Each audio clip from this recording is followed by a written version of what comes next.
अगर आप चाहते हैं जवाहरलाल रसीला एंटरटेनमेंट का ऑडियो वीडियो सबसे पहले आप तक पहुंचे तो हमारे चैनल को सब्सक्राइब करें और साथ ही साथ बेल आइकन के बटन को जरूर दबाएं।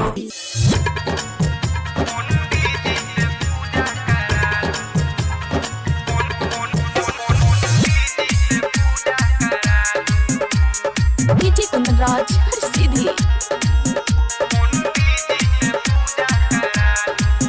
भौजी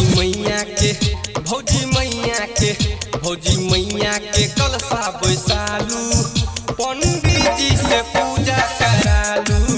भौजी मैया के कलशा बैसालू पंडित जी से पूजा करालू। चलू दर्शन करैला मैया के कपलेश्वर नगरिया में। भौजी मैया के कलशा बैसालू पंडित जी से पूजा करालू। भौजी मैया के कलशा बैसालू पंडित जी से पूजा करालू। डीजे कुंदनराज हर सीधी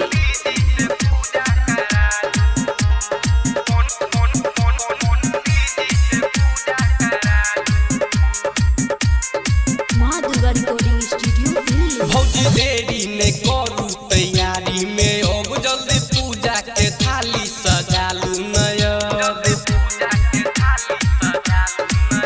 भौजी देरी ने करू तैयारी में अब जल्दी पूजा के थाली सजालू नयब।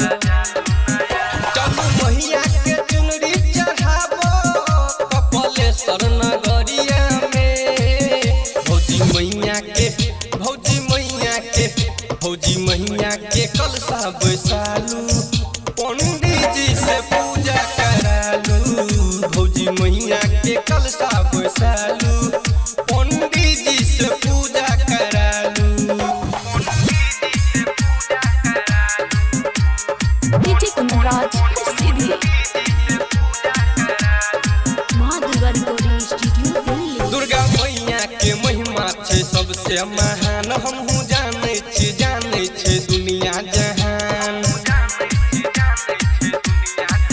शेरा वाली के महिमा छे सबसे महान हमहू जाने छे दुनिया जहान। परवीन सुनाबैया भौजी गायब मैया के भजनिया ये। भौजी मैया के कलशा बैसालू पंडित जी से पूजा करालू। भौजी मैया के कलशा बैसालू